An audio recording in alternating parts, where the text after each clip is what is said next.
पुण्यात्मा हो चाणक्य की कविता अच्छा लगे शेयर करें। आपकी मैथी कृपा। उद्योगे नास्ति दारिद्र्यम जप्तो नास्ति पातकम, मौने चे कलहो नास्ति नास्ति जागृते भयम। उद्योग अर्थात पुरुषार्थ करने वाला व्यक्ति दरिद्र नहीं हो सकता। प्रभु का नाम जपते रहने से मनुष्य पाप में लिप्त नहीं होता। मौन रहने पर लड़ाई झगड़े नहीं होते तथा जो व्यक्ति जागता रहता है अर्थात सतर्क रहता है उसे किसी प्रकार का भय नहीं रहता। जो व्यक्ति निरंतर परिश्रम करते रहते हैं उनकी गरीबी स्वयं दूर हो जाती है। परिश्रम करके भाग्य को भी अपने वश में किया जा सकता है। जो व्यक्ति सदैव प्रभु का स्मरण करता रहता है अपने हृदय में सदैव उसे विद्यमान समझता है वह पाप कार्य में प्रवृत्त नहीं होता। श्लोक के दूसरे भाग में कहा गया है कि मौन रहने से लड़ाई झगड़ा नहीं होता। इसका अर्थ यह है कि झगड़ों को शांत करने के लिए आदमी को चुप हो जाना चाहिए। ये बात जीवन के सभी पक्षों पर लागू होती है। मित्रों, जो व्यक्ति सावधान रहता है सतर्क रहकर अपने कार्य करता है उसे किसी भी प्रकार के भय की आशंका नहीं रहती। जबकि जिस व्यक्ति को आलस से असावधानी और गफलत में रहने की आदत है उसे हर स्थान पर हानि उठानी पड़ेगी। मित्रों, अति रूपेण वे सीता अति गर्वेण रावण, अति दानात बलि वृद्धो अति सर्वत्र वर्जयते। अत्यंत रूपवती होने के कारण ही सीता का अपहरण हुआ। अधिक अभिमान होने के कारण रावण मारा गया। अत्यधिक दान देने के कारण राजा बलि को कष्ट उठाना पड़ा। इसलिए चाणक्य कहते हैं कि अति किसी भी कार्य में नहीं करनी चाहिए, अति का सर्वत्र त्याग कर देना चाहिए। चाणक्य ने इतिहास प्रसिद्ध उदाहरण देकर ये समझाने का प्रयत्न किया है कि प्रत्येक कार्य की एक सीमा होती है। जब वह बात सीमा से बढ़ जाती है तो व्यक्ति को कष्ट उठाना पड़ता है। सीता अत्यंत रूपवती थी, उसके रूप के कारण ही उसका अपहरण हुआ। इसी प्रकार रावण अत्यंत बलवान और समृद्ध राजा था मित्रों, परंतु अभिमान की सभी सीमाएं लांघ गया था। इसी कारण उसे मौत के घाट उतरना पड़ा था। राजा बलि के संबंध में भी सभी जानते कि वह अत्यंत दानी था। उसके दान के कारण जब उसका यश सारे संसार में फैलने लगा तो देवता लोग भी चिंतित हो उठे। तब भगवान विष्णु ने बोने आदमी का रूप धारण करके उससे 3 पग धरती दान में मांगी। बलि के गुरु शुक्राचार्य ने उसे सावधान भी किया, परंतु बलि ने उसकी बातों को न मानकर वामन की बात मान ली और वामन ने 3 पगों में धरती, स्वर्ग और पाताल तीनों लोकों को नापकर बलि को भिखारी बना दिया। इन सब उदाहरणों का भाव यही है कि व्यक्ति को अपनी सीमा में रहना चाहिए, उसे सभी स्थानों पर अति का त्याग कर देना चाहिए। वीणा के तारों को इतना मत कसो कि टूट जाए, इतने ढीले भी मत दो कि बजे ही नहीं। मित्रों, को ही भार समर्थाना के दूर व्यवसायी नाम, को विदेश सविंधा नाम कर प्रेवादी नाम। समर्थ अथवा शक्तिशाली लोगों के लिए कोई भी कार्य कठिन नहीं होता। व्यापारियों के लिए कोई भी स्थान दूर नहीं, पढ़े लिखे विद्वान व्यक्तियों के लिए कोई भी देश विदेश नहीं। जो व्यक्ति मधुरभाषी है उनके लिए कोई पराया नहीं।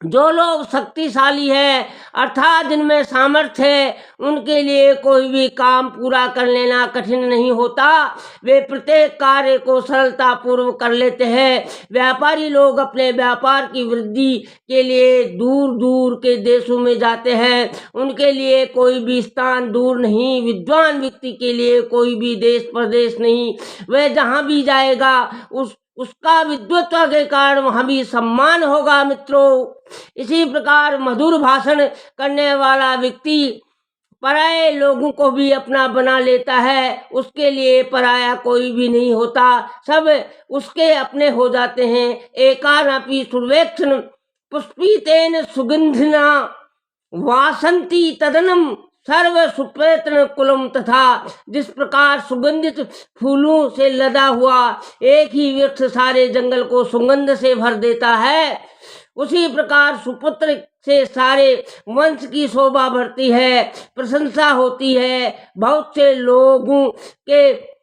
बहुत से पुत्र अथवा संतानें होती हैं, परंतु उनकी अधिकता के कारण परिवार का सम्मान नहीं बढ़ता। कुल का सम्मान बढ़ाने के लिए एक ही सद्गुणी पुत्र काफी होता है मित्रों। चंदन की कुट्टी भली गाढ़ा बधान काठ, शायर तो एक ही गना मूर्ख भला न 60। धृतराष्ट्र के 100 पुत्रों में से एक भी ऐसा नहीं निकला जिसे सम्मान से स्मरण किया जाता हो। ऐसे 100 पुत्रों से क्या लाभ मित्रों। हरे हरे। एकेन सुख वृक्षेण दाहा मानेन वाहिना, दहते तद्मन सर्व कुपेत्र कुलम तथा। जिस प्रकार एक ही सूखे वृक्ष में आग लगने से सारा जंगल जलकर राख हो सकता है, उसी प्रकार एक मूर्ख और कुपुत्र सारे कुल को नष्ट कर देता है। जैसे जंगल का एक सूखा पेड़ आग पकड़ ले तो सारा वन जल उठता है, उसी प्रकार कुल में एक कुपुत्र पैदा हो जाए तो वह सारे कुल को नष्ट कर देता है। कुल की प्रतिष्ठा, आदर, सम्मान आदि सब धूल में मिल जाते हैं। दुर्योधन का उदाहरण सभी जानते हैं, जिसके कारण कौरवों का नाश हुआ मित्रों। एको नापी सुपुत्रेण विद्यायुक्तेन साधुना, आह्लादितम कुलम सर्व यथा चंद्रेण सर्वरी।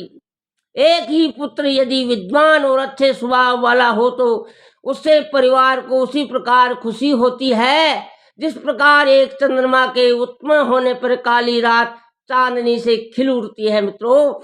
ये आवश्यक नहीं कि परिवार में यदि बहुत सी संतानें हैं तो ये परिवार सुखी माना जाएगा। अनेक संतानों के होने पर यदि उनमें विद्वान और सदाचारी नहीं तो सारा परिवार कैसे आनंदित हो सकता है। इसलिए चाणक्य कहते हैं कि बहुत से मूर्ख पुत्रों और संतान की अपेक्षा एक ही विद्वान और सदाचारी पुत्र से परिवार को उसी प्रकार प्रसन्नता मिलती है जैसे चांद के निकलने पर काली रात चांद के प्रकाश से जगमगा उठती है। कि जात में पुत्रे शोक संस्कार के, वर में कुलोलंबी यत्र विश्रांते कुलम।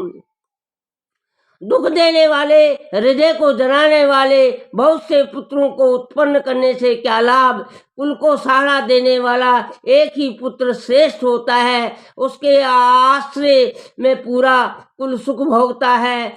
ऐसे बहुत से पुत्रों से कोई भी लाभ नहीं जिनके कार्यों से परिवार को शोक का सामना करना पड़े, हृदय को दुख पहुंचता हो। ऐसे बहुत से पुत्रों की अपेक्षा परिवार को सहारा देने वाला एक ही पुत्र अधिक उपयोगी होता है, जिसके कारण परिवार को सुख प्राप्त होता है। लाल ये 5 वर्षानि 10 वर्षानि ताड़यते, प्राप्त 16 वर्षे पुत्र मित्र वदातरते। 5 वर्ष की आयु तक पुत्र से प्यार करना चाहिए। इसके बाद 10 वर्ष तक उसकी ताड़ना की जा सकती है और उसे दंड दिया जा सकता है, परंतु 16 वर्ष की आयु में पहुंचने पर उससे मित्र के समान व्यवहार करना चाहिए मित्रों।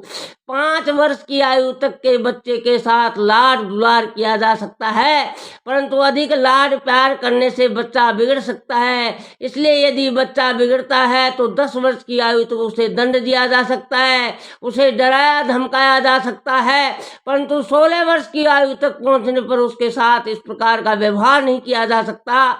उस समय उसके साथ मित्र जैसा व्यवहार करना चाहिए। आवाज की दुनिया के दोस्तों, भाइयों बहनों, पुण्यात्माओं, बहुत से मूर्ख लोग पुत्र के बड़े हो जाने पर भी उसे डांटते फटकारते रहते हैं, जिसका परिणाम अच्छा नहीं होता। उस अवस्था में या तो बच्चा घर छोड़कर चला जाता है या फिर माता पिता का अपमान करने लगता है। इसलिए माता पिता का कर्तव्य है कि जब बच्चा संसार की बातों को समझने लगे तो उसके साथ मित्र जैसा व्यवहार करे। जय श्री कृष्णा, राधे राधे, हरे हरे।